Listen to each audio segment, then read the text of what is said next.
High commode ব্যবহার করাও হারাম। যারা সুস্থ, বসতে উঠতে সমস্যা নাই, ওদের জন্য হাই কমোড ব্যবহার করাও জায়েজ নাই, হারাম, একেবারে হারাম। হ্যাঁ, যদি কেউ মাজুর হয়ে থাকে, মাজুরের মাসালা ভিন্ন সব জায়গায়, কথা ঠিক না? যারা বলেন মাজুরের মাসালা ভিন্ন, কিন্তু সুস্থ শরীরের মুসলমানের জন্য হাই কমোড ব্যবহার করা জায়েজ নাই। হ্যাঁ, টাকা আছে তাই করিছে। আমি করছি, আমার মাদ্রাসার অফিস রুমের ভিতরে করছি হাই কমোড, একই বাথরুম, বড় আকারের বাথরুম করছি, একই বাথরুমের ভিতরে একটা হাই কমোড লাগাইছি, একটা লো কমোডের। কারণ অনেক সময় আমার অনেক মুরব্বীরা আসেন যারা মাজুর, তারা নিচেই পায়খানা প্রস্রাব করতে বসতে পারে না মাজায়ের জন্য, হাঁটুর জন্য। এই জন্য আমি অফিস রুমের ভিতরে দুইটাই লাগাইছি, একই রুমের মধ্যে এক পাশে লো কমোড প্যান আর এক পাশে হাই কমোড। প্রয়োজনের ক্ষেত্রে যে মাজুর সে ব্যবহার করবে, এই জন্যই করছি। তা যা হোক, যে কথা বলতেছিলাম বাজান, দুঃখ লাগে মুসলমানের সন্তান কুত্তার মতো খাড়ায় মতে। কুত্তা প্রস্রাব হলে কি করেন দেখছেন? কি করে দেখছেন? হ্যাঁ, একটা কিছু সামনে টার্গেট করে, গাছপালি গাছ টার্গেট করে। একজন একটা বোঝা নামায় রাখছে রাস্তার পাশে, উদাও টার্গেট করে মাঝে মাঝে কুত্তায়। মসজিদের দান বাক্স বানায় তুইছে পাকা, হেই মাঝে দিয়ে যে হেডে টার্গেট করে কুত্তায় ঝেড়ে দিচ্ছে। এমনকি মসজিদের দেওয়াল টার্গেট করেও কুত্তায় এক ঠ্যাং উঁচু করে শুরু করে দেয়। কি কথা ঠিক না? আর এই মানুষরূপী কুত্তাগুলো ওই একই কাম করে, কিছু একটা সামনে টার্গেট করে, দেওয়াল টার্গেট করে, আর নাই জঙ্গল টার্গেট করে, নাই গাছ টার্গেট করে, নাই বাগান টার্গেট করে, এটা কিছু সামনে টার্গেট করিয়ে সেন্ডা খুইলিয়ে কুত্তার মতো দাঁড়ায় ফিরে শুরু করে। কুত্তার বাচ্চা, কুত্তা তো লজ্জা করে না? আল্লাহ তোরে বানাইছে মানুষ, তুই কুত্তার মতো খাড়ায় মতো, কুত্তা তো লজ্জা নাই? যার লজ্জা নাই তার ইমানও নাই। আল হায়াউ শোবাতু মিনাল ঈমান, লজ্জা ইমানের অঙ্গ। যার লজ্জা নাই তার ইমানের গোষ্ঠী নাই। দাঁড়ায় যে প্রস্রাব পায়খানা করতে পারে, ওর লজ্জাও নাই, ইমানের গোষ্ঠীও না, ওগুলো বেঈমান। আল্লাহ বানাইছে তোর মুসলমান, আগে মানুষ বানাইছে, এরপর জন্ম দিয়েছে মুসলমানে গড়ে। আর তুই কুত্তার মতো খাড়ায় মতো বিয়ে, তোর পাও ধরিছি, তুই একজন মানুষ, তুই একজন মুসলমান, তুই তো দাঁড়ায় খাড়ায় প্রস্রাব করতে পারিস না, তোর পাও ধরিছি। কুত্তায় তো তার এক ঠাং জাগায়, এক ঠাঙে মত লাগে। আল্লাহ কয় উলাইকা কালান আম, যারা খাড়ায় মতো, ওগুলো সব কুত্তা। কি তাই কইছেন আল্লাহ? উলাইকা কালান আম, ওগুলো কুত্তা, ওগুলো শুয়োর, ওগুলো চতুষ্পদ জানোয়ার। আল্লাহ কয় না রে, কুত্তারও তো আদব আছে। কুত্তা মুত লাপলে এক ঠ্যাং উঁচা করে, এক ঠ্যাঙে মুত লাগায়, আর ওরে বানাইছি মানুষও খাড়ায় নিতে দুই ঠ্যাঙেই মুত লাগাইলো। আল্লাহ কয় বাল হুমাদাল, ওটা কুত্তার থেকেও নিকৃষ্ট, ও শুয়োর থেকেও খারাপ। আল্লাহ কোরআনের মধ্যেই কইছে, আমি করছি না। কিন্তু যদি রাগ হয়, যে কইছে তার উপরে রাগ করিও, আমার উপরে না। খারাপ লাগতেছে নাকি? এই যে পায়খানা প্রস্রাব করতেছি রসুলের তরিকার খেলাফ বাজান, এই পায়খানা প্রস্রাব হয়ে যাচ্ছে না ফরমানি। এই পায়খানা প্রস্রাবের কারণে কিয়ামতে জাহান্নামে চলে যাওয়া লাগবে। চিৎকার দিয়ে বলেন নাউজুবিল্লাহ। কারণ ইবাদতের পরিণতি জান্নাত, আর নাফরমানির পরিণতি কিন্তু জাহান্নাম। কথা ঠিক কিনা? জোরে বলেন। কি জোরে বলেন, ঠিক কিনা? এভাবে জিন্দেগির প্রত্যেকটা কাজ ইবাদত বানাইয়া করতে আল্লাহ পাক সৃষ্টি করেছে, ইল্লা লিয়াবুদুন, একমাত্র ইবাদতের জন্য। আর যেই কাজের মধ্যে রসুলের তরিকা আছে, ওটা রসুলের তরিকাই করলে তখন ইবাদত হবে, নাফরমানি হবে। ঠিক কিনা? স্যার, বিয়ে শাদীর মধ্যে কি রসুলের তরিকা আছে? রসুল বিয়ে শাদী করেছেন? সত্যিই করেছেন? কয়টা? 14টা পর্যন্ত রেওয়ায়েত আসছে, 14টা পর্যন্ত। তবে 9টার রেওয়ায়েত জোড়ালো বেশি, 9টার রেওয়ায়েত জোড়ালো বেশি। এই জন্য 9টার দিকেই ওলামায়ে কেরামের বেশিরভাগের সমর্থন। তাহলে বিয়ে শাদীর মধ্যে রসুলের তরিকা আছে নাকি? কার? হ্যাঁ, কিন্তু আমাদের সমাজে বিয়ে শাদী যা হচ্ছে মুসলমানদের, এই কি রসুলের তরিকায় হচ্ছে? এই কি রসুলের তরিকায় হচ্ছে? অথচ সুন্নাত তরিকার খেলাফ কোন আমলই আল্লাহ পাকের দরবারে গ্রহণযোগ্য নয়। সুন্নাত তরিকার খেলাফ কোন আমল আমার আল্লাহ কবুল করে না। আপনি নামাজ পড়েছেন সুন্নাত তরিকার খেলাফ, নামাজ হবে। রোজা রেখেছেন সুন্নাত তরিকার খেলাফ, রোজা হবে। তদ্রূপ আপনি বিয়ে করেছেন সুন্নাত তরিকার খেলাফ, আপনার বিয়ে হয় নাই। কসম খোদার আপনার বিয়ে হয় নাই। ওই যে স্বামী স্ত্রী নামে সারা জীবন যে মিলামিশা করতেছেন, অবৈধ মিলামিশা, জিনা। আর জিনার মাধ্যমে সন্তান জন্ম নিলে কি হয়? জিনার মাধ্যমে সন্তান জন্ম নিলে কি হয়? যাওরা বাংলায় কন না, অবৈধ সন্তান, হারামজাদি, যাওরা। আজকে অধিকাংশ মুসলমানের ঘরে যার সন্তানের জন্ম হচ্ছে সুন্নাত তরিকায় বিবাহ না হওয়ার কারণে। আবার ওয়াজ করতে গেলে এসে কাঁধ ধরে কাঁদে দেয়, কত হুজুর হুজুর একটাই বলা, হুজুর কথা শোনে না, জমি বেচে কত কষ্ট করে লেখাপড়া শিখেছি, এখন বিদেশ পাঠাইছি জমি বেচিয়ে, বিদেশে যাইয়ে স্ত্রীর নামে টাকা পাঠায়, যাওয়ার আগে স্ত্রীর নামে ব্যাংকে অ্যাকাউন্ট খুলে দিয়ে গেছে। আমরা যে এত কষ্ট করে মানুষ করেছি, সারে না পয়সা আমাকে দিনই এখন তো বিদেশ চাই। হাত ধরে কান্দে কথায় কয়, হুজুর আমার ওই ছেলে বাড়ি আইছে হুজুর, আজকে এই ওয়াজ একটু করবেন যাতে ছেলে মেয়েরা মা বাপের খেদমত করে, মা বাপের কথা শোনে। আমি কেউ জন্ম কি বৈধ? মুসলমানের বৈধ সন্তান তো কখনো মা বাপের নাফরমানি করতে পারে না, মা বাপের সঙ্গে বিয়াদবি করতে পারে না, কথা ঠিক কিনা? মুসলমানের বৈধ সন্তান কখনো মা বাপের সঙ্গে বিয়াদবি করে না। পরিবেশ পরিস্থিতির কারণে সঙ্গ দোষে খারাপ হয়ে গেছে, ডাকাতি করে, রাস্তায় ডাকাতি করে, রাতে একটার সময় ডাকাতি করে ফিরেছে। আর সে আগে স্ত্রীর কাছে জিজ্ঞেস করে, আব্বু আম্মু খাইয়ে ঘুমাইছে তো রাত্রি? স্ত্রী কি কবে, মিথ্যে কথা ক্ষতি পারতেছে না তো, কয় আব্বু আম্মু নামাজ পড়তেছিল, আমি চিন্তা করলাম বাবুরে খাওয়ায় ঘুম পাড়ায় থুয়ে তারপর আব্বু আম্মুরে খাতি দেবো। আমি বাবুরে ঘুম পাড়ায় থুয়ে যাই দিই যে আব্বু আম্মু দুইজনই ঘুমাই গেছে না খেয়ে। আমি আর কষ্ট হবে না, ঘুমেতে ডাকলি কষ্ট হবে না বলে ডাকি নাই। ওরে শয়তানি, আমার বাপ মা না খেয়ে ঘুমাই গেল রাত্রে, আর তোর ছেলের সন্তানের ঘুম পাড়ানো বড় হইলো, শয়তানি কোথাকা। নিজে যায় মা বাপের বিছানার পাশে বসে মা বাপের মাথায় হাত বোলাইয়া বোলাইয়া ডাকছে, ডাইকে আগে মা বাপরে খাওয়াইছে তারপরে নিজে খাইছে। ওর ছেলে বৈধ সন্তান, যদিও সঙ্গ দোষে খারাপ হয়ে গেছে, ডাকাত হয়ে গেছে, কিন্তু মা বাপের সঙ্গে কখনো বিয়াদবি করে না। আর একটা মুসলমানের অবৈধ সন্তান, বাপ মার বিয়ে সুন্নাত তরিকায় হয় নাই, ওরে মাদ্রাসায় পড়াইছে, মুফতি হইছে, বড় মাদ্রাসার শাইকুল হাদিস হইছে, বড় মসজিদের খতিব হইছে, বড় মাপের বক্তা হইছে, আমার চেয়ে বড় মাপের বক্তা, কিন্তু মা বাপের সঙ্গে বিয়াদবি করে। আছে না এরকম? ওই মুফতি সাহেব জারজ, খোঁজ নিয়ে দেখানোর বাপ মার বিয়ে সুন্নাত তরিকায় হয় নাই। ও যদি বাপ মার সুন্নাত তরিকায় বিয়ে হতো, বৈধ সন্তান হতো, ও কখনো মা বাপের সঙ্গে বিয়াদবি করতো না। ওই মুফতি সাহেব জাওরা আর ওই ডাকাত, ওইটা মুসলমানের বৈধ সন্তান, কথা ঠিক কিনা? ধরে বলেন ঠিক কিনা? আজকে অধিকাংশ গার্জিয়ান হিমশিম খাচ্ছে একটা বিষয় নিয়ে। ছেলে কোনোটা গাঁজা খায়, কোনোটা বাবা খায়, কোনোটা মদ খায়, কোনোটা জুয়ো খেলে, আছে না? এই মাদক এবং জুয়া এই যুব সমাজকে এই দুইটা শেষ করে দিচ্ছে, কথা ঠিক কিনা? ধরে বলেন। আর অধিকাংশ গার্জিয়ান এই দুইটা জিনিস নিয়ে বর্তমানে টালমাটাল অবস্থায়, কোন সময় কি হয়, কোন সময় পুলিশে ধরে নিয়ে যায়, কি কথা ঠিক কিনা? জোরে বলে। অথচ মুসলমানের কোনো বৈধ সন্তান কখনো মাদকাসক্ত হতে পারে না, মুসলমানের বৈধ সন্তান কখনো জুয়া খেলতে পারে না। এই যারা মাদকাসক্ত, যারা জুয়া খেলে, কসম খোদার, ওরা জাউরা, ওরা জাউরা, ওরা জাউরা। নারে তাকবীর, নারে তাকবীর, নারে তাকবীর। মুসলমানের বৈধ সন্তান কখনো নেশাগ্রস্ত হতে পারে না, মাদকাসক্ত হতে পারে না, মুসলমানের বৈধ সন্তান জুয়া খেলতে পারে না, কথা ঠিক কিনা? আজকে অধিকাংশ যুবক এই মাদক আর জুয়ার নেশায় আসক্ত, কথা ঠিক না? মোবাইল একটা আছে, টাচ মোবাইল, রাত বইরিয়ে জুয়া খেলে বদমাইশের গোষ্ঠী, রাত বইরিয়ে। এই যে শীতের দিন কম্বল মুড়ি দিয়ে হারা রাত কম্বলের মধ্যে শুয়ে শুয়ে জুয়া খেলে বদমাইশের দল, কি আছে নাকি? আছে নাকি? মুসলমানের সন্তানেরা পা ধরিছি। এই নেশাখোর এবং জুয়াখোর এরা কখনো জান্নাতের ঘ্রাণ হবে না কিয়ামতে।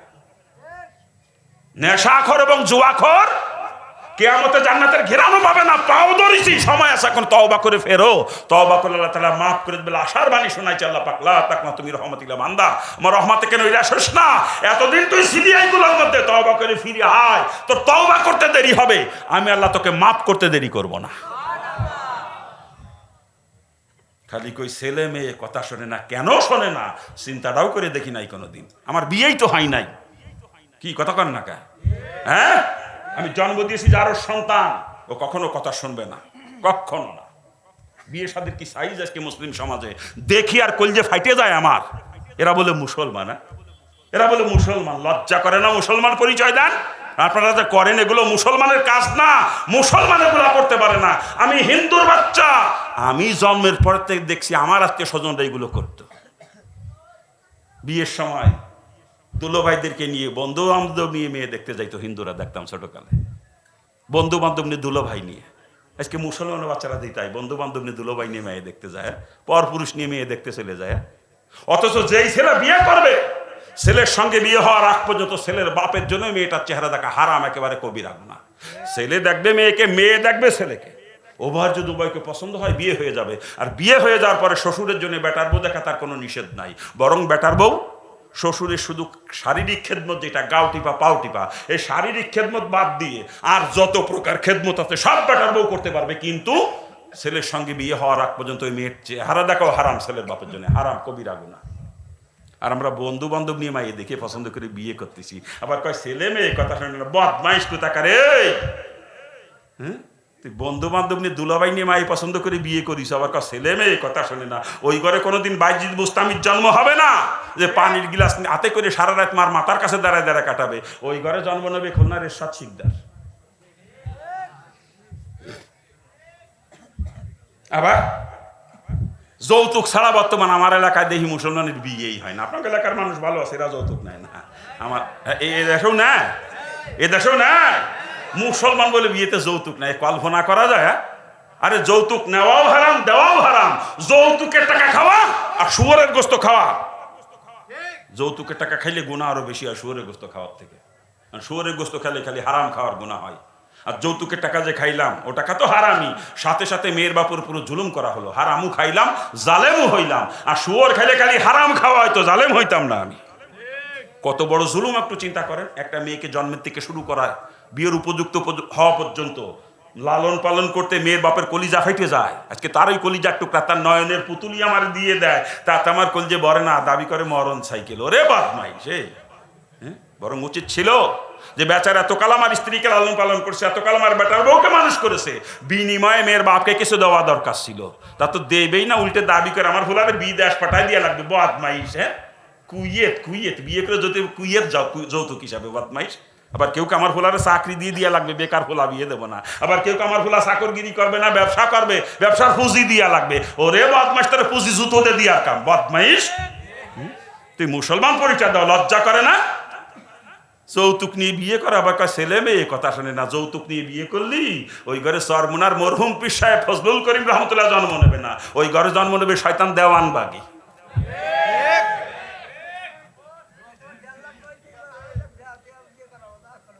খালি কয় ছেলে মেয়ে কথা শোনে না, বিয়ে আক্কেল কোথাকার। আবার ছোটকালে দেখছি হিন্দুদের বিয়েতে গায়ে হলুদ হইতো, গায়ে হলুদ, গায়ে হলুদ।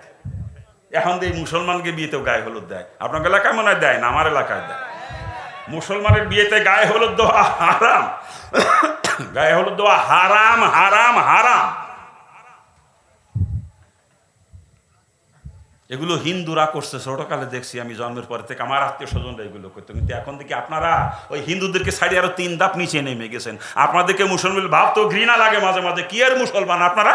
ইসলাম তো আপনাদের মধ্যে নাই, খালি গরু খাইয়া আস্তেনুর মাথা কেটে মুসলমান দাবি করেন। ইসলামের উৎসই কারণে আপনাদের মধ্যে। আবার কয় ছেলে মেয়ে কথা শোনে না, যৌতুক নিয়ে বিয়ে করেছে, গায়ে হলুদ দিয়ে বিয়েছে।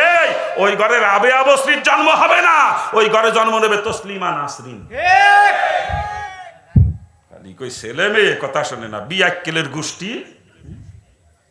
আরো কত আছে বিয়ে শাদী সাইজ। মুসলমানের বিয়েতে মহিলারা বরযাত্রী যায়, নতুন বউ বিয়ে করে বাড়ি এনে মুসলমান ব্যবসা করে, হাল খাতা করে, হাল খাতা, বউ বাতার নাম দিয়ে হাল খাতা। আপনার এলাকায় করে না, আমার এলাকায় করে। আরে নিজের কাছে টাকা নাই, বদমাইশ বেড়াকে তেলন তোলে, গ্রামীণ ব্যাংকে তেলন তোলে, এই হিন্দুর কাছে সুদে টাকা নাই, হিন্দুর কাছে সুদে টাকা নিয়ে অনুষ্ঠান করে ব্যবসা করার জন্য, বিয়াক্কেলের গোষ্ঠী। আবার কয় ছেলে মেয়ে কথা শোনে না, বিয়াক্কেলে। আপনি পোলা বিয়ে করাইছেন, আপনার ঘরে নতুন বউ আইছে, তা আপনি খুশি। আর এই খুশিতে প্রতিবেশীদেরকে, আত্মীয় স্বজনকে দাওয়াত করে খাওয়ানো সুন্নাত, যেটাকে বলা হয় অলিমা। অলিমা করা কি সুন্নাত, কিন্তু কারো কাছ থেকে কোনো বিনিময় নেওয়া হারাম। আপনার ঘরে নতুন বউ হয়েছে, আপনি খুশিতে দাওয়াত করছেন প্রতিবেশী আত্মীয়দেরকে, ওরা এসে দাওয়াত খেয়ে খুশি হয়ে দোয়া করে চলে যাবে। কারো কাছ থেকে কোনো বিনিময় নেওয়া যাবে না, একেবারে হারাম। যদি কেউ কোনো হাদিয়া নিয়েও আসে, হাদিয়া কয় হাদিয়া, ওটা ফেরত দিয়ে দিতে হবে, রাখা যাবে না। যে ভাই আমি তো হাল খাতা করছি, আমি তো ব্যবসা করতে বসি নাই, হাল খাতা করি নাই, আমি অলিমা করছি, আপনি না জানি আনছেন, ফেরত নিয়ে যাওয়া লাগবে, আমি রাখতে পারবো না, রাখলে আমার ফুলার বিয়ে নষ্ট হয়ে যাবে।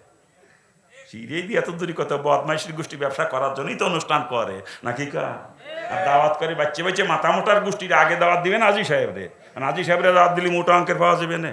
হাজী সাহেবের সাথে রক্তের কোনো সম্পর্ক নাই, আত্মীয়তার কোনো বন্ধন নাই, কিন্তু আগে দাওয়াত দেয় হাজী সাহেবের, মোটা অঙ্কের পাওয়া যাবে না, বুঝলেন না? অথচ প্রতিবেশীদের মধ্যে যারা গরিব মিসকিন আছে, আত্মীয় স্বজনরা গরিব মিসকিন আছে, তাকে মুখ দিয়েও কয় না, আর হাজী সাহেবের কার্ড দিবে না আগে। কি হাজী সাহেব দেয় না কি এরকম? আবার কয় ছেলে মেয়ে কথা শুনি না, বিয়ে ছোট কালে দেখছি হিন্দুকির বিয়েতে গান বাজনা হইতো, মাইক বাড়া করে আনতো, ডেক সেট আনতো। বর্তমান দিয়ে মুসলমানের বিয়েতে আরো বেশি ডেক সেট বাড়া করে নিয়ে আসে, ডেক সেট। ওরে ধুমধারাক্কা চলে রে, বাজায় কি জানেন? ডিজে। ডিজে কি কথা ঠিক কিনা? বক্সের বাড়ির গুতোয় এলাকার মাটি পর্যন্ত থরথর করে কাঁপতে থাকে। ওই এলাকার মানুষ রাত্রের মধ্যে ঘুমাইতে পারে না, বক্সের ঠেলা। মানুষ ঠিক মতো নামাজ কালাম পড়তে পারে না। হ্যাঁ, আচ্ছা কোনো মুসলমানের বিয়েতে গান বাজনা হয়, গান বাজনা যে বিয়েতে হয় সেই বিয়ে আল্লাহ কবুল করে কোনোদিন? যে বিয়েতে গান বাজনা হয় সেই বিয়ে আল্লাহ কোনোদিন কবুল করে? এ ওই ঘরে ছেলে মেয়ে যে কয়টা জন্ম নেবে সব কয়টা যাওরা হবে, সব কয়টা যাওরা। আবার কই ছেলে মেয়ে কথা শুনে না, বিয়াক্কেলের গোষ্ঠী। খারাপ লাগতেছে মনে হয় নাকি? আমি হিন্দুর বাচ্চা, আমি হিন্দুর বাচ্চা। আপনাদেরকে মুসলমান বলে ভাবতে মাঝে মাঝে ঘৃণা হয়। আমার কাছে মনে হয় আমি মুসলমানে মনে ভুল করে ফেলাইছি, হিন্দু ছিলাম, ভালোই ছিলাম। খারাপ লাগে। হ্যাঁ, খারাপ লাগার জন্য বলি না বাজান, আমি হিন্দুর বাচ্চা, আমি চলতে পারি সুন্নাত তরিকা মোতাবেক। আমি ইচ্ছাকৃত একটা মুস্তাহাবের খেলাফও চলি না কখনো, জানতে স্বরূপ। আর মুসলমানের সন্তান, হ্যাঁ, আপনাদের এইগুলো, হ্যাঁ, আপনাদের মধ্যে এইগুলো, এই কিয়ামতে জবাব দিবেন কি? হ্যাঁ, পাও ধরিছি, ফেরে না, কোনো সময় আছে ফেরেন। যেভাবে চলতেছে মুসলিম সমাজ, এভাবেই চলবে না, পরিবর্তন আনা দরকার। এভাবেই চলবে না, পরিবর্তন আনা দরকার। হাতে পায়ে ধরে অনুরোধ করে বলতে, যারা গার্জিয়ান আজকের ময়দানে আছেন, গার্জিয়ানদের পাও ধরিছি বাজান, ছেলে মেয়ের বিয়ে কোনো মুসলমান আর সুন্নাত তরিকার খেলাফ দিয়েন না। যার সন্তানের জন্ম সমাজ আর আপনারা দিয়েন না। আজকের মুসলিম সমাজ এই যার সন্তানের বোঝা বইতে বইতে এত ক্লান্ত আজকের মুসলিম সমাজ।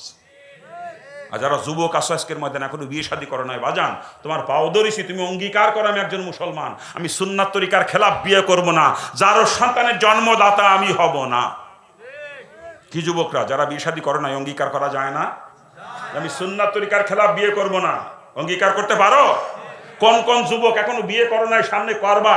হাত তোলো যে আমি সুন্নাত তরিকার খেলাফ বিয়ে করব না, আমি একজন মুসলমান, সুন্নাত তরিকার খেলাফ আমি বিয়ে করব না, যার সন্তানের জন্ম আমি দেব না। কোন কোন যুবক হাত তোলো, হাত তোলো। হ্যাঁ যুবক, কারা কারা বিয়ে শাদী করবা সুন্নাত তরিকায়, হাত তোলো। আল্লাহ পাক যুব সমাজকে কবুল করুক, জোরে বলেন আমিন। আরে জোরে কর না আমিন। খারাপ লাগতেছে আপনাদের নাকি? খারাপ লাগতেছে বাজান? আলোচনা করতেছে, আল্লাহ পাক সৃষ্টি করেছে ইল্লা লিয়াবুদুন, একমাত্র ইবাদতের জন্য। যা কিছু দুনিয়ায় করবো সব কিন্তু ইবাদত হওয়া লাগবে। আর ইবাদত তখনই যখন সেটা রসুলের তরিকায় হবে, ঠিক কিনা জোরে বলেন?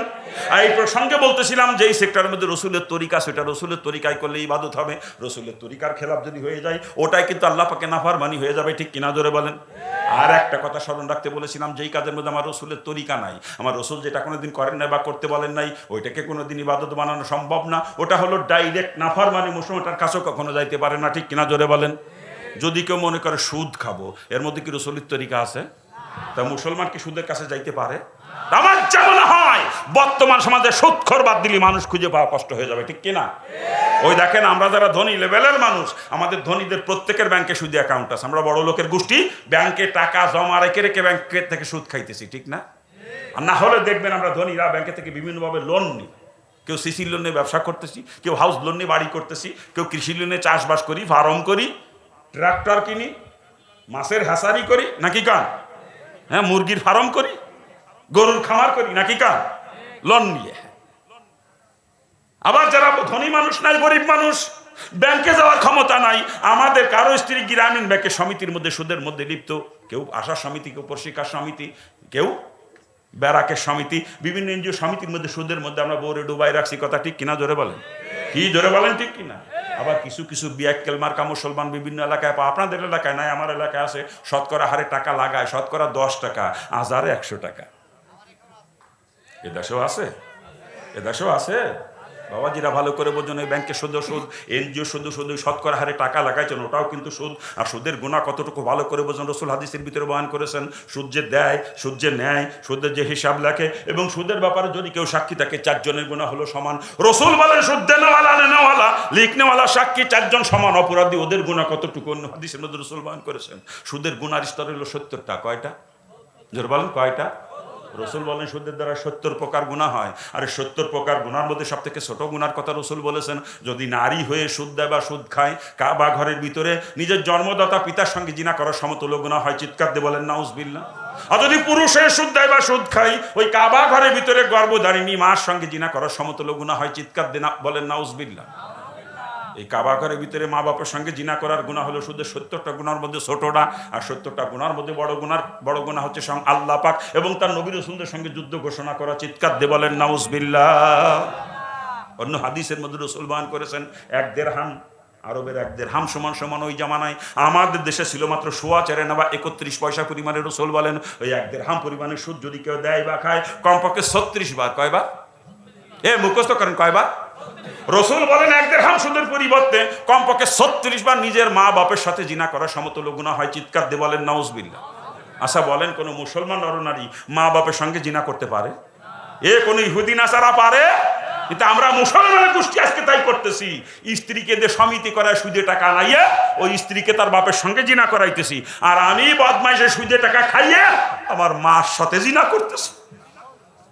মুসলমান পাও ধরিছি। যদি সুদের সঙ্গে কার সম্পর্ক তাকে তওবা করেন, যদি জান্নাতে যাইতে মন চায়, না সুদের সঙ্গে জড়িত থাকা অবস্থায় কেউ মারা যান, কসম খোদা কাল কিয়ামতে জান্নাতের গিরানো নাকে পৌঁছাবে না। আপনার মনে রেখে দিয়েন, জান্নাতের গিরানো হবেন না। পাও ধরেছি, তওবা করেন, তওবা করলে মাফ করে দিবেন।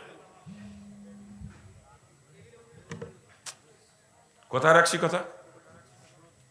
হ্যাঁ, আপনার এলাকার সমিতি টমিতি না, আমার এলাকার মহিলারা ওরে সমিতি করে রে। এই এলাকার মহিলারা সমিতি করে না? এলাকার মহিলারা সমিতি করে? মহিলারা কেউ আর শুনতেছে মহিলারা? কোন জায়গা বইছে? ও মাগো, মারে আমার উপরে রাগ করে না, মাগো আপনাদের দুশ্মন না মাগো। আপনি মুসলমান, আপনি মুসলমানের মেয়ে, আপনি কেন সমিতি করে সুদে টাকা নিয়ে বাপের সঙ্গে জিনা করে না? আপনার পাও ধরেছি, আপনার বাপের সাথে জিনার আপনি করেন না। আপনার স্বামী যদি আপনাকে লোন আনতে বলে, কিস্তি আনতে বলে, স্বামীকে পরিষ্কার জবাব দিবেন, আমাকে বিয়ে করে আনছো, আমার ভরণ পোষণ দেওয়ার দায়িত্ব তোমার, কিভাবে দিবা তুমি জানো। আমি সুদে টাকা এনে আমার বাপের সঙ্গে জিনা করতে পারবো না, মাগো পরিষ্কার জবাব দিয়ে দিবেন। আসলে দোষ কিন্তু মহিলাদের না, দোষ এই বিয়ে কেলের গোষ্ঠী। এগুলোর জুতো দিয়ে সাইজ করতে পারতাম আমি। বিয়ে কেলো বউ দিয়ে সমিতি করে, তোর লজ্জা করে না? তোর বউ সমিতি করে, সুই দিয়ে টাকা খাও আর তাহাজ্জুদ মারো, বন্ড কোথাকার তো বন্ডামি বাদ দে। তুই হারামখোর, সুদখোর, বদমাইশ। কোন চোর কয় তোরে নামাজ পড়তে? তো সরমুনায় যাইয়ে পিসাবের বয়ান শুনিয়ে ওরে হুকুর করে লাফাল বেরি উঠে যায় সান্দিনার উপরে, অথচ বউ সমিতি করে। বদমাইশ তোর জুতো দিয়ে ফিটের কাম, বন্ডামি বাদ দে, ওগুলো ভান্ড। ওর বউ করে সমিতি, সুই দিয়ে টাকা খায় আর বন্ডামি করো বদমাইশ। আর এক বদমাইশ তবলিগি সিল্লা মারে, বছরে সিল্লা মারে, হ্যাঁ বউ সমিতি করে। হ্যাঁ, ওই আর এক বন্ড, কোন চোর কয় তোরে সিল্লা মারতি, বন্ড কোথাকার? হ্যাঁ, তোর বউ করে সমিতি, সুই দিয়ে টাকা খাইয়ে সিল্লা মারো, বন্ডামি বাদ দে। খারাপ লাগতেছে মনে হয় নাকি? ওবাদান আমি তবলিগ করি, আবার আমি সরমুনার মুরিদ, এই জন্য ওদের একটু বেশি কই সবসময়। ওরা আমার আপন ভাই, ওরা জাহান্নামে গেলে আমার কষ্ট লাগবে দেখে কিয়ামতের দিন। এই জন্য ওদেরকে বাঁচানোর জন্য বেশি কথা বলি। রাগ করতেছেন আপনারা? রাগ করতেছেন? হ্যাঁ, মুসলমান না খায় মারা যাইতে পারে, তবু সুদের কাছে কোনো মুসলমান যাইতে পারে না। কথা ঠিক কিনা? হ্যাঁ, একজন মুসলমান পরিবেশ পরিস্থিতির কারণে এমন এক জায়গায় যে পৌঁছাইছে যেখানে খানার কোনো রকম কোনো ব্যবস্থা নাই, ও নিশ্চিত হয়ে গেছে আমি এখানে না খেয়ে মারা যাবো, নিশ্চিত হয়ে গেছে। এমত অবস্থায় মরা গরু যদি পায়, ওই সময় মুসলমানের জন্য মরা গরুর গোশত খাওয়া জায়েজ। তবে পেট ভরে খাওয়া কিন্তু জায়েজ না। যতটুকু খাইলে জান বাঁচে এতটুকু পরিমাণে খাওয়া জায়েজ। ওই সময় মরা মুরগি যদি পায়, অতটুকু পরিমাণে মরা মুরগির গোশত ওই মুসলমানের জন্য ওই সময় খাওয়া জায়েজ। শুধু মরা গরু আর মরা মুরগি না, শুয়োরের গোশতও যদি ওই সময় পায় মুসলমান, যতটুকু খাইলে জান বাঁচে অতটুকু পরিমাণ শুয়োরের গোশত ওই সময় মুসলমানের জন্য খাওয়া জায়েজ। তো ওই পরিস্থিতির ভিতরে পড়ে একজন মুসলমান মরা গরু, মরা মুরগি অথবা শুয়োরের গোশত খাইয়ে জান বাঁচানো লাগবে, বাঁচাইতে পারবে, শরীয়তে পারমিশন দিয়েছে। কিন্তু ওই পরিস্থিতির ভিতরে পড়ে কোনো মুসলমান সুদের কাছে যাইতে পারবে না, শরীয়তে পারমিশন দেয় নাই। খারাপ লাগতেছে নাকি? খারাপ লাগে বাজান? খারাপ লাগারই কথা। ভালো লাগা ওয়াজ আমার জীবনে করিনি আজ পর্যন্ত কোনোদিন। নিয়ত করছি মরার আগের দিন পর্যন্ত ওয়াজ, ভালো লাগা ওয়াজ করবো না, মুসলমানের কাজে লাগা ওয়াজ করবো। এলাকার রোগ অনুযায়ী ট্রিটমেন্ট হচ্ছে তো? ট্রিটমেন্ট হচ্ছে তো? আমি ডাক্তার, ট্রিটমেন্ট ভুল করলে দায়ী আমি হব, কথা ঠিক না? ধরে বলেন, বক্তারা বক্তা না, বক্তারা ডাক্তার, শ্রোতারা হচ্ছে রুগী। বক্তাদের হিসেব কিতেব করে বক্তাগিরি করা লাগবে। মুসলমানে গা হইছে ভাই, আর আমরা বক্তার গোষ্ঠী যে মলম গোষ্ঠী মাথায়। মুসলমান জাহান্নামে যায় সুদ খাইয়ে, ঘুষ খাইয়ে, বেপরদায় ছেলে, আর আমরা যে ওয়াজ করি ইউসুফ জুলেখা, ফেরাউন মুসা, সুলাইমান বিলকিসে, তো তক্তা খুলে ফেলা দেবে কিয়ামতের দিন। বক্তাগিরি করতে আইছো বিয়া কেউ? হ্যাঁ, তুই একজন ডাক্তার, তোর দায়িত্ব মুসলমানের রোগ কি এগুলো ধরে ধরে চিকিৎসা করা তোর দায়িত্ব। আমি বাজান দরা খাতির রাজি না। হিন্দুতে মুসলমান খালি জাহান নামের বয়তে, কসম কথা জাহান নামের বইতে মুসলমান হয়েছি। হিন্দু থাকতে কোরআন হাদিস পড়তাম, জাহান নামের বিবরণগুলো পড়তাম, আর অন্তর মধ্যে কাইপি কাইপি উঠতে, আজাব কি করে সহ্য করবো? এ তো সহ্য করার মতো না। ওই জাহান নামের থেকে বাঁচার জন্য ইসলাম গ্রহণ করছি। আবার আল্লাহ বানাইছে বক্তা, ডাক্তার বানাইছে আপনাকে চিকিৎসা করার জন্য। রোগ অনুযায়ী ট্রিটমেন্ট না করে আবার দরা খাবো? আমি দরা খাতি রাজি না। যেখানে মুসলমানের ঘা আমার মলম সেইখানে ইনশাল্লাহ। তবে একদিনে তো সব রোগের ট্রিটমেন্ট করা যায় না, কি কর? একদিনে কি সব রোগের ট্রিটমেন্ট করা যায়? হ্যাঁ, আবার যদি 80 এলাকা হবে ইনশাল্লাহ, কি কন? আর অল্প একটু সামনে যেয়ে ছেড়ে দেবো। কিন্তু আলোচনা করতেছি যেই কাজের মধ্যে রসুলের তরিকা নাই, রসুল যেটা কোনোদিন করেন না বা করতে বলেন নাই, ওইটাকে কোনোদিন ইবাদত বানানো সম্ভব না। ওটা হলো ডাইরেক্ট নাফরমানি, মুসলমানটার কাছেও কখনো যাইতে পারে না, ঠিক কিনা জোরে বলেন? যদি কেউ মনে করেন বেপর্দায় চলবো, এর মধ্যে কি রসুলের তরিকা আছে? তা মুসলমান কখনো বেপর্দায় চলতে পারে? কিন্তু আজকে সমাজে পর্দার অবস্থা দেখেন, দেখেন একটু। অথচ পর্দা শরীয়তে সব থেকে গুরুত্বপূর্ণ ফরজ। শরীয়তে যত ফরজ হুকুম আল্লাহ পাকের সব থেকে গুরুত্বপূর্ণ ফরজ হচ্ছে পর্দার হুকুম। সব থেকে গুরুত্বপূর্ণ ফরজ পর্দা। নামাজ 24 ঘন্টার ভিতরে ঘন্টা খানিক ফরজ। 5 ওয়াক্ত ফরজ নামাজ 17 রাকাত। 17 রাকাত নামাজ পড়তে 1 ঘন্টা লাগে না, আরো কম লাগে। আমি সেখানে 1 ঘন্টা ধরছি। 24 ঘন্টার ভিতরে ঘন্টা খানিক নামাজ ফরজ। রোজা ফরজ, 12 চাঁদের ভিতরে মাত্র 1 চাঁদ রোজা ফরজ। জাকাত ফরজ, মালদারের জন্য বছরে মাত্র 1 বার জাকাত দেওয়া ফরজ। হজ ফরজ, মালদারের জন্য জীবনে মাত্র 1 বার হজ করা ফরজ। কিন্তু পর্দা 24 ঘন্টার জন্য ফরজ। 24 ঘন্টা 1 সেকেন্ডের জন্য দিকে বেপর্দা, 1 সেকেন্ড সাথে সাথে একটা কবিরা গুনাহ। একটা কবিরা গুনার নিম্নতম সাজা 7000 বছর জাহান্নাম। চিৎকার দিয়ে বলেন নাউজুবিল্লাহ। 1 সেকেন্ডের জন্য বেপর্দা হবেন, 7000 বছর জাহান্নামের ফয়সালা। এটা হলো পর্দার গুরুত্ব। আর পর্দার এরিয়া কতটুকু?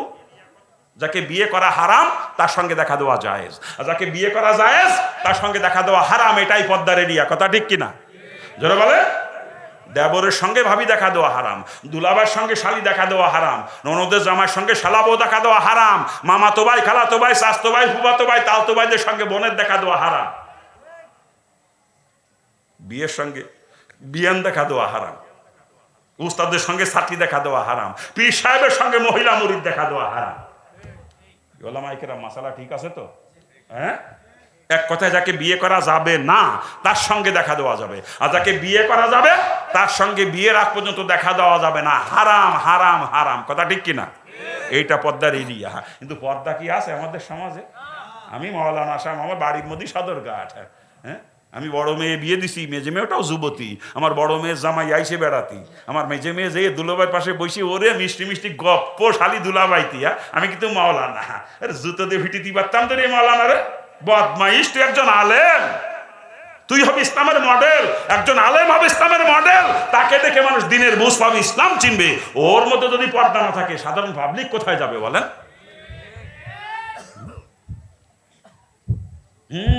আমার মেয়ে বিয়ে দিছি, মেয়ের শ্বশুর আছে আমার বাড়ি, বিয়াই। আমার স্ত্রী বিয়ের সামনে বসিয়ে বিয়ে রে ভান বানায় খাওয়াচ্ছে, আর কি মিষ্টি মিষ্টি গপ্প।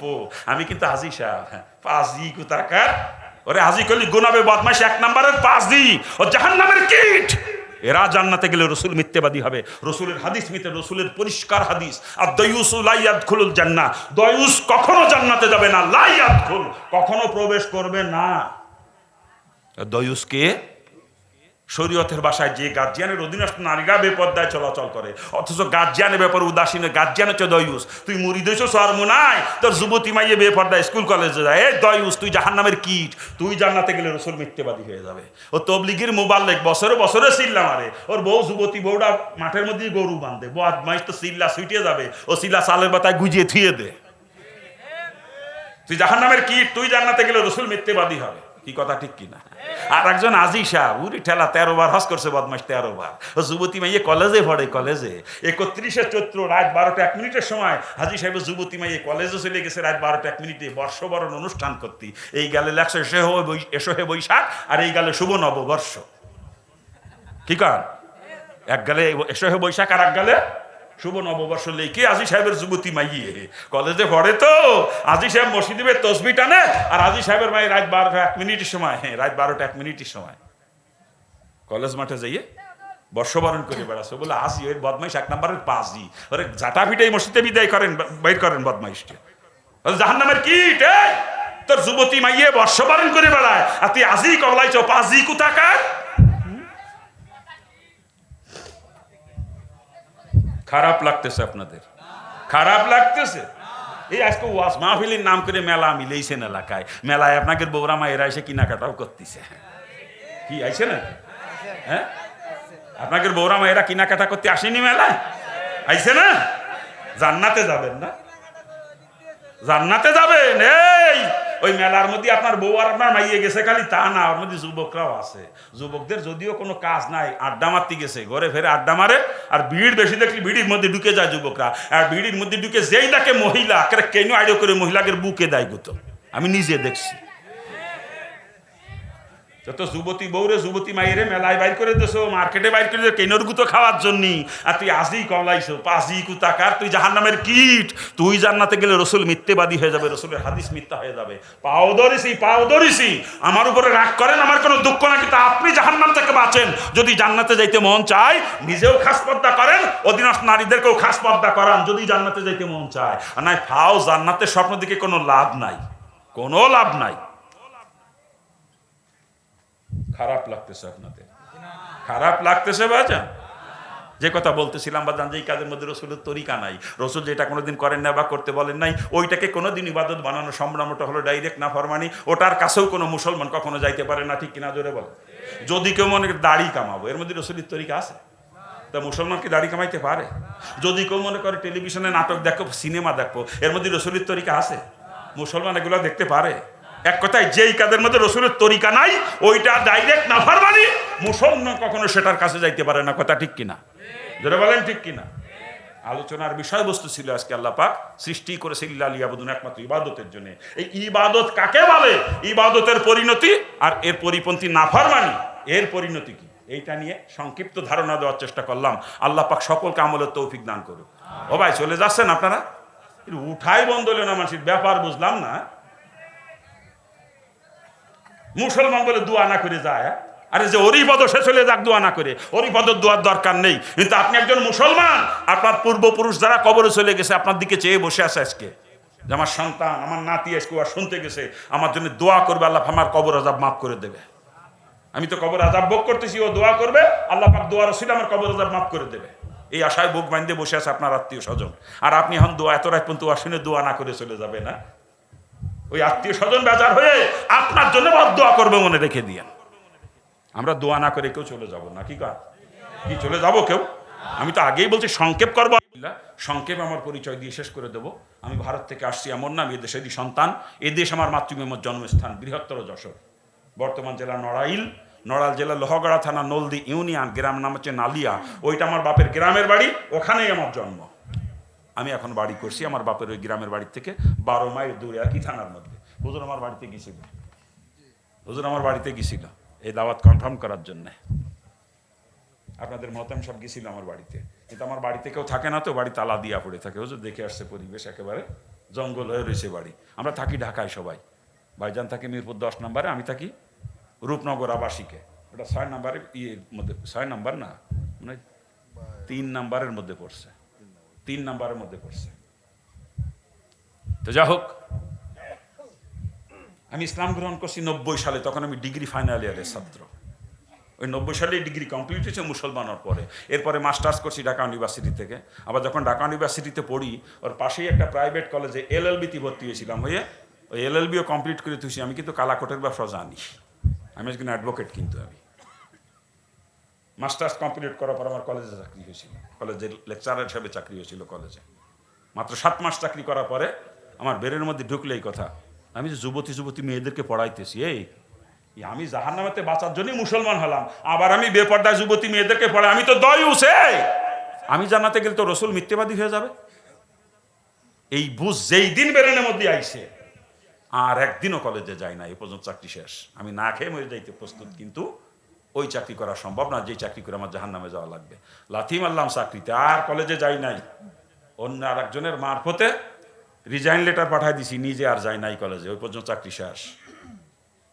চরমনার মরহুম পীর সাহেবের সঙ্গে পরামর্শ করলাম চাকরি ছেড়ে দেওয়ার পরে। হুজুর পরামর্শ দিল, বাবা চাকরি যদি থাকা অবস্থায় পরামর্শ করতে আসতেন, তাহলে আমি এই পরামর্শ দিতাম যে আপনি অন্য কোনো ইনকামের ব্যবস্থা না করা পর্যন্ত চাকরি ছাড়িয়েন না আপাতত। আপনি চাকরি ছাড়িয়ে দিয়ে তাই আইসেন, এখন আর কি পরামর্শ দেবো? এখন আমার পরামর্শ, আপনি একজন MA পাস মানুষ, আল্লাহ যদি আলেম হইতেন, যদি আল্লাহ পাক আপনাকে দিয়ে মনে হয় কিছু খেদমত নিত। আমি বলছিলাম, হুজুর তো আমার জন্য দোয়া করেন, আল্লাহ পাক যেন আমাকে আলেম বানায়, দিনের খেদমত করার সুযোগ দেয়। মরহুম পীর সাহেব চরমনার মসজিদে মিম্বরে বসা, রমজান মাস, তালিম তরবিয়তে গেছি ওই সময়। হুজুর আমার মাথায় দিয়ে দোয়া করলেন সেদিন। আমি দোয়া করি আল্লাহ পাক আপনাকে আলেম বানাক, দিনের খাদেম আল্লাহ পাক কবুল করুক। রোজার মাসে হুজুর দোয়া করে দিলেন। আমি শাওয়াল মাসে মাদ্রাসায় ভর্তি হয়ে গেলাম ঢাকা মিরপুরে। বয়স্ক মাদ্রাসা চেনেন অনেকে, মাদ্রাসা দারুর রাশাদ, ওখানে ভর্তি হয়ে দাওরা পর্যন্ত পড়াশোনা করছি আপনাদের দোয়ায়। বর্তমানে আমার 3টা মাদ্রাসার প্রতিষ্ঠাতা পরিচালক আমি।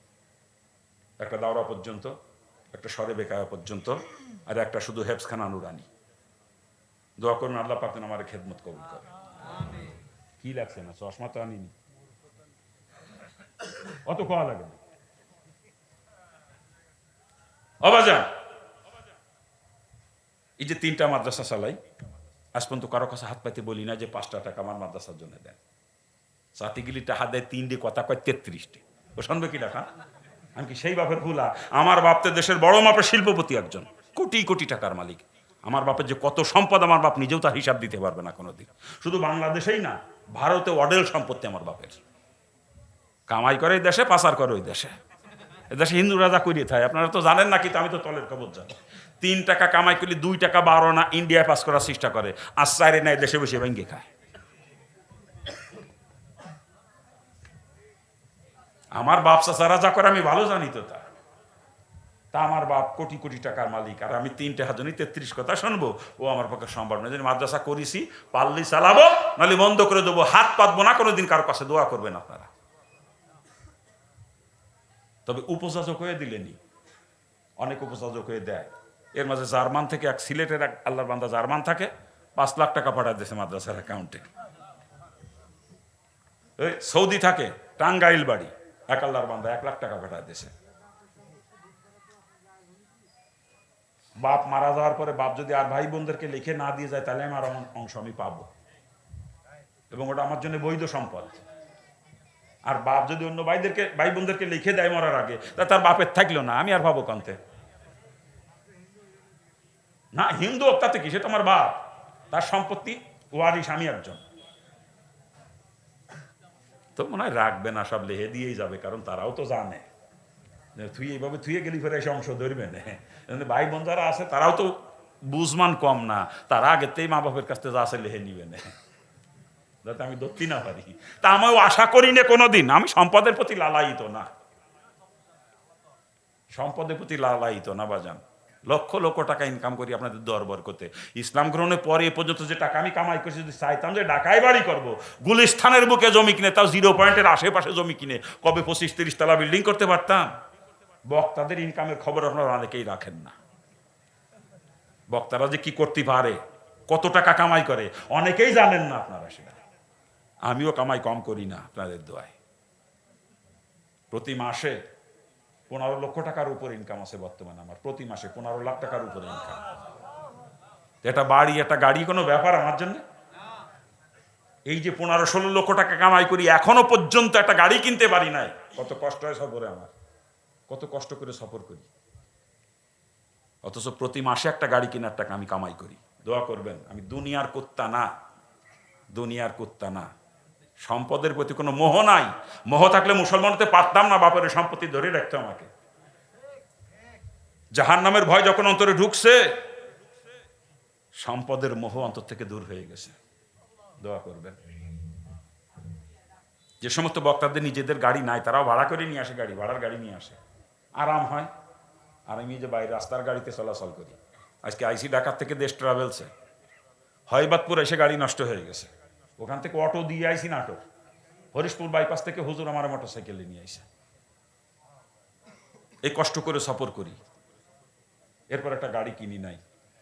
গাড়ি কিনলে কিনতে পারি, কিন্তু কিনি নাই। মানে একটা গাড়ির পিছনে প্রতিদিন 8 থেকে 10,000 টাকা খরচ হয় একজন বক্তার। 8-10,000 টাকা চলে যায় প্রতিদিন। ড্রাইভারের বেতন, ব্রিজ, টোল, এগুলো ফেরি, এগুলোর টোল দিতে হয়। তারপরে তেল খরচ, গড়ে 8-10,000 টাকা চলে যায় প্রতিদিন গাড়ির পিছনে। আর আমার 1-1.5 টাকা হলে সফর কমপ্লিট। আমি কষ্ট করি, ওই টাকাটা মাদ্রাসায় খাটাই আমি। আরে এমন কোনো বক্তা নাই যার সঙ্গে খাদেম থাকে না, 2-3 থাকে খাদেম কোনো কোনো বক্তার সাথে। খাদেম ছাড়া বক্তা বাংলাদেশ আমি একা। এই যে 64 জেলায় সফর করি, কোনো খাদেম থাকে না আমার, আমি একা। কেন জানেন? কথা বললেন না কেন জানেন? খাদেম রাখি না কেন? খাদেম থাকলে তো একটু আসান হয়, আমার ব্যাগটা সে টানতে পারে। আমার ব্যাগ আমি নিজে টানি। খাদেম রাখি না কারণ এই যে টাকা আমার গাড়ি ভাড়া যায়, খাদেমের পিছনে এই টাকা খরচ হবে। আজকে আইসি 570 টাকা নেছে ঢাকার থেকে, তা খাদেম থাকলে তার পিছনে আরো 570 চলে যেত। আমি সকালে নাস্তা করেছি গাবতলি হোটেলে, খাদেম থাকলে তারও নাস্তা করানো লিখতো। আবার সে বেচারা আমার পিছনে ঘুরবে, তার সংসার আছে না। গড়পতায় দেখা যাবে এই সংসার দিয়ে, তার গাড়ি ভাড়া দিয়ে, তার খাওয়া খরচ দিয়ে মাসে 50-60 হাজার টাকা চলে যায় খাদেমের পিছনে। আমি একা কষ্ট করে চলি, আমার কষ্ট হয়। আমি খাদেমের পিছনে ওই টাকা খরচ করি না, ওটা আমি মাদ্রাসায় খরচ করি। দোয়া করবেন আপনারা। আমি একটা টিনের ঘরে বাস করি, হুজুর দেখে আছে আমার ঘর, একটা টিনের ঘরে বাস করি আমি, তাও সেই গ্রাম দেশে। এটা টিনের ঘর আমার। এই যে 15 লক্ষ টাকার উপরে মাসে ইনকাম করি, অনেক সময় টাকার জন্য বাসায় বাজারও করে দিতে পারি না, এমনও দিন যায় আমার। আমি দুনিয়ার কুত্তা না, ভুল বুঝবেন না আমাকে আপনারা। আমারে যারাই দাওয়াত দেয় আমি তাদেরকে বলি যে ভাই আমারে নিলে কি তোমার মাদ্রাসার জন্য এই টাকা দিতে হবে। যদি এটা আপনাদের কষ্ট হয়ে যায়, আপনাদের ক্ষতি হয়, আমারে নিয়েন না, আপনার অন্য বক্তা দিয়ে করেন, আমারে নিয়েন না। কিন্তু নিয়ে কম দিলে তখন আমার কষ্ট হয়ে যাবে, আমি মাদ্রাসা চালাইতে পারবো না ঠিক মতো। কারণ আমি তো মাদ্রাসার জন্য হাত পাতি না কোনো দিন কারো কাছে। আমি গুনাহগার এইভাবে যা কামাই করি, আর উপযাজকে যদি কেউ কিছু দেয় এটা নিই, এইটা দিয়ে আমার মাদ্রাসা চলতেছে। দোয়া করবেন। এই 3টা প্রতিষ্ঠান চলে এইভাবে। জি, ছাত্র গরিব, বেশিরভাগই গরিব, মিসকিন, এতিম, অসহায়। ওরা টাকা পয়সা তেমন দিতে পারে না, 32টাও অনেকে দিতে পারে না ঠিক মতো। খোরাকি ধরা আছে 1700 টাকা মাসে, ওই 1700 টাকা দেয় মনে হয় 5-7 জনে, আর সব কেউ 1000 টাকা দেয়, কেউ 500 টাকা দিয়ে ভাও জড়ায় ধরে। কি করবো কন, খেদাই দেবো নাকি? দিয়া সম্ভব? এটা কষ্ট করে চলাচ্ছি আর কি। দোয়া করবেন। আগে ছাত্র ভর্তি করতাম 500, বড় মাদ্রাসা যেটা, এখন সেখানে 300 ভর্তি করি মাত্র। কমাই দিছি কারণ খরচ বেড়ে গেছে, কোলাইতে পারতেছি না। আগে এক ব্যান সবজি কিনতে গেলে লাগতো 200 টাকা, আর এখন এক ব্যান সবজি কিনতে গেলে 5000 টাকাও আসছে না। আগে চাল কিনেছি এক বস্তা 1500-1600 টাকা, এখন সেই চালের বস্তা হয়েছে 3000 টাকার উপরে। যে কয়জন থাকবো তাদেরকে তো খাইতে দিতে হবে ঠিক মতো, এই জন্যে ছাত্র কমাই দিছি। কি করব? দোয়া করেন, আল্লাহ পাক যেন ব্যবস্থা করে দেয়। করবেন তো দোয়া নাকি? আরে এখন তো 2 হাত ভরে কামাই করি, বললাম না 15 লক্ষ টাকার উপরে মাসে কামাই করি। কিন্তু ইসলাম গ্রহণের পরে এমনও দিন গেছে আমার জীবনে, পরপর 3 দিন না খেয়ে থাকছি, 3 দিন একটা দানা আমার পেটে যায় নাই। 3টা রাত ক্ষুধার যন্ত্রণায় চোখে একটু ঘুম আসে নাই কখনো। পেটে ক্ষুধা থাকলে চোখে ঘুম আসে বলেন? সারা রাত যাই নামাজে বসে দোয়া করছি আর কাঁদছি, আল্লাহ তোমার উপরে বিশ্বাস নিতে মুসলমানছি, তুমি তো রিজিকের জিম্মাদার, তুমি খানার ব্যবস্থা করে দাও। 3 দিন 3 রাত কাঁদতে কাঁদতে আল্লাহ তাআলা চোখের পানি কবুল করছে, লজিং এর ব্যবস্থা হয়ে গেছে। 3 দিন না খাই থাকা পর 4 দিনের দিন লজিং বাড়ি যে ভাত খাইছে, তবু সারে না পয়সার জন্য হাত পাতি নাই কারো কাছে। কে যদি মুসলমানদেরকে বলতাম আমি বাপের তা সব ফেলে দিয়ে চলে আসি, আমার একটু সাহায্য করেন, করতো না মুসলমানরা? আমার বেরেনে একটা ধাক্কা লাগছে যে আমার বাপ এত বড় ধনী মানুষ, আজকে আমি যদি হাত পাতি, হিন্দুরাও টিটকিরি করে বেড়াবে। হিন্দুরা যে দেখো রে এত বড় লোকের ছেলে আজকে মুসলমানে বিক্রি করে বেড়ায়, তখন ইসলামের বেজ্জতি হবে। ইসলাম তো ভিক্ষাবৃত্তির ধর্ম না, কি বলেন আপনারা? যে ইসলামের জন্য বাপ সারলাম, মা সারলাম, আত্মীয় স্বজন ছেড়ে চলে আসলাম, বাপের কোটি কোটি টাকা সম্পদ ফেলে রেখে চলে আসলাম, আবার আমার কারণ সে ইসলামের বেইজ্জতি অসম্ভব, আমি না খেয়ে মারা যাবো, তবুও হাত পেতে কখনো ইসলামকে কলঙ্কিত করব না। দোয়া করেন আল্লাহ পাক যেন কোনোদিন কারো মোকাপেক্ষে আমাকে না করে।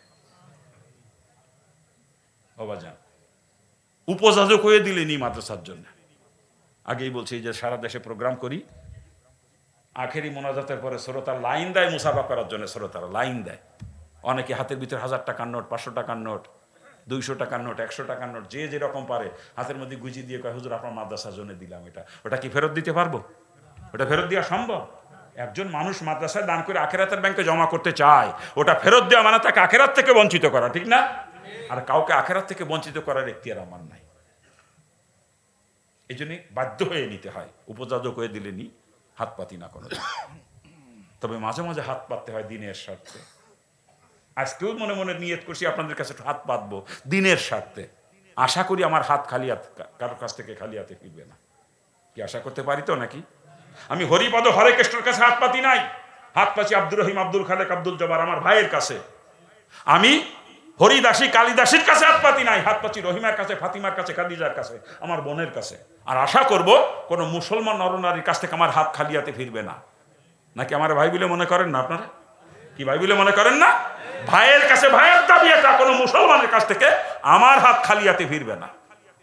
আর 4 আনা 8 আনা 5 টাকা 10 টাকা কেউ দিয়ে না আমার হাতে। আমি ভিখারি ছেলে না যে ভিক্ষে দেবেন। আমার বাপ কোটি কোটি টাকার মালিক, এদেশের বড় মাপের শিল্পপতি আমার বাপ, সেটা হিসেব করে দেওয়া লাগবে আমার হাতে।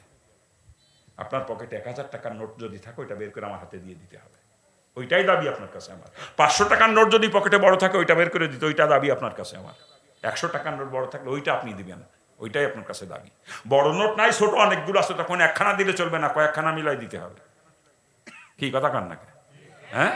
আর যদি আপনার পকেটে বেশি নাই থাকে, আছে মাত্র 2 টাকা, আপনি আর বেশি দেবেন কোন জায়গাতে? আপনিও 2 টাকা দিয়ে শরিক হয়ে যাবেন। কি ঠিক আছে না? কি ঠিক আছে না? কিন্তু বড় খানা পকেটে রেখে কেউ ছোট খানা বের করার চেষ্টা করবেন না কিন্তু। আর কার পকেটে কোন খান বড় নোট আমি তো জানি না, গায়েবের খবর তো আমি জানি না। আমার মাওলা ভালো জানে আপনার পকেটে কি আছে না আছে। কি মাওলা জানে না? কি মাওলা জানে না?